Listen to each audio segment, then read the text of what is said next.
talk to you a little bit about irrational behavior. I want to talk about the fact that it's both important for our personal life and for our business life. I want to start by telling you my own personal adventure into irrationality. So many years ago, I was injured. I was badly injured by a magnesium flare, one of those big bombs that the military sent to the sky to light up a battlefield. And one of those got exploded next to me, and I got burned about 70% of my body, and I spent about the next 3 years in hospital. And hospital gives you a lot of opportunities to observe irrational behaviors. But the particular one I was concerned with every day was the question of how do you remove bandages from burn patients? So imagine that you had burns on big parts of your body and somebody had to remove it every day. There was no other way. And the question is, what is the best way to remove these bandages? Should somebody rip them off quickly, one after the other, trying to minimize the time but make the intensity of every second very high? Or should you make it less painful, remove it much more slowly, take much more pain momentarily but take much, much longer time? And imagine that you were the patient and think to yourself, what would you prefer? The quick ripping approach, the slow approach? Anyway, the nurses in my department had the same strategy that most of you believe in, that the quick ripping approach is the right one to go. And of course, because they believed that that's what they would do every day. And as a patient, I didn't like this approach very much. So I started doing experiments. So initially, I didn't have much money for research. I went to a hardware store and I bought a vise, one of those things that hold pieces of wood together. And I invited people to come to the lab and put 2 fingers in this vise. I would crunch their fingers a little bit. And I would crunch people's fingers for short duration and long duration and high pain and low pain, pain that went up, it went down, all kinds of versions of pain. And after each one of those, I would say, and how painful was this? How painful was that? And if you had to repeat one of the last 2, which one would you repeat again? I learned that the nurses were wrong in multiple ways. First of all, when the question is duration versus intensity, it turns out when you take something, you make it twice as long, you haven't made it twice as painful. If you change the amplitude, now you've changed dramatically how people experience something. So the nurses were mostly concerned with duration, where they should have been concerned with the intensity. So they made that was a mistake. The second thing the nurses were wrong, it turned out that pain that starts low and increases over time is much worse than pain that starts high and goes down over time. And mostly for reason of convenience, the nurses started at my feet and ended up at my head, rather than doing it the other way around, giving me the wrong progression of pain over time. If you look at the top patch, what color do you see? This is audience participation time. Ready? Very good.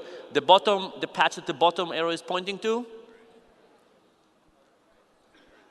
Orange, yellow. So the top one looks brown, the bottom one looks orange, yellow. Turns out they're identical. Can anybody see them as identical? Of course not. But if we cover the background up, now you can see that they're identical. And again, there's no trick. You can do some arts and crafts later. And if I take the background off, now the illusion pops right back, and there's nothing you can do about it. Right? You can't convince yourself that you haven't seen that. This illusion, by the way, is very interesting. What's happening with this illusion is that you're not comparing the top patch to the bottom patch. You're comparing the top patch to its immediate environment, and you're comparing the bottom patch to its immediate environment. I'll show you later how this also works when we think about pricing.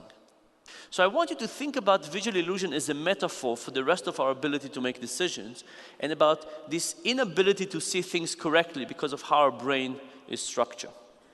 So let's think about some decision illusions. So this is my favorite plot in all of social science. It's a plot that shows the percentage of people in different countries of Europe, who are interested in giving their organs to donation. And you see countries on the right that give a lot, and you see countries on the left that give very little. And the question is why some people give a lot and some people give little. Sweden is on the right with 86%, Denmark is on the left with 4%. Germany is on the left with 12%, Austria is on the right with 100%. And the comparison that I find the most interesting is between Belgium and the Netherlands. The Netherlands is the highest giving country among the low giving countries. How did they get there? They got there after a huge marketing campaign. They mailed everybody in the country a letter begging them to join the organ donation. there was television, news, begging letter. What did they get at the end of all this? We don't know how much money they spent, but for sure it was a lot. What did they get at the end of it? 28%. So what did Belgium spend and how did they get so high? How much money did they spend? They spent nothing. Because it turns out the secret for what differentiates the countries on the right and the left is very simple. It all has to do with the enrollment form. Some countries have a form that looks like this. Check the box if you want to participate in the organ donation program. And what do people do when they see forms like this? They do nothing. They don't check and they don't join. These are the countries on the left. The countries on the right have a slightly different form. It says, check the box if you don't want to participate.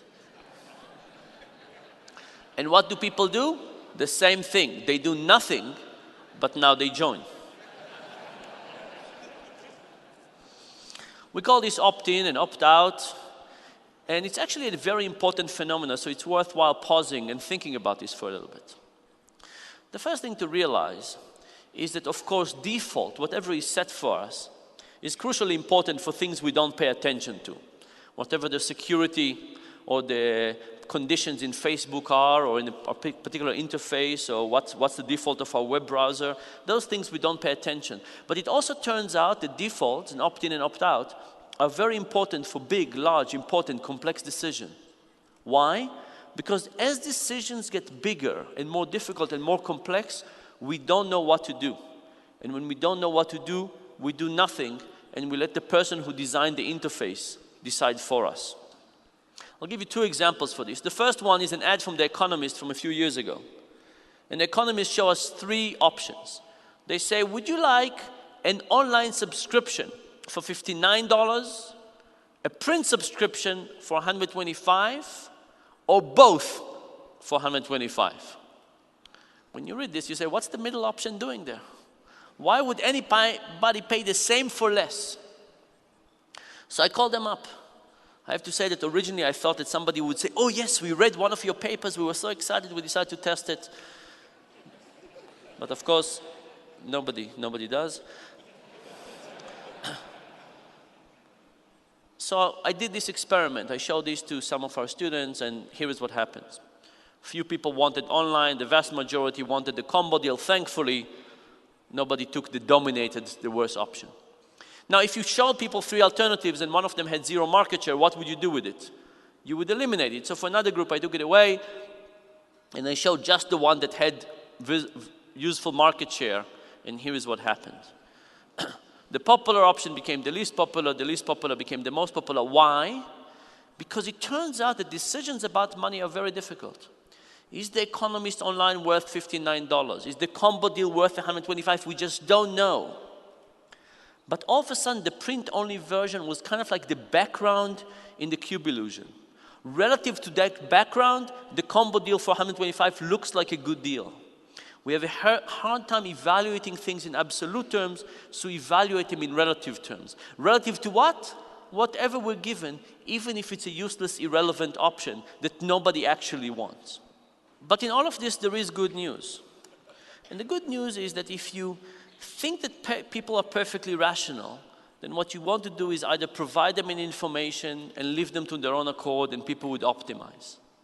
But if you think that people are irrational, and irrational in systematic ways, it means that we actually have a role to try and help people do better.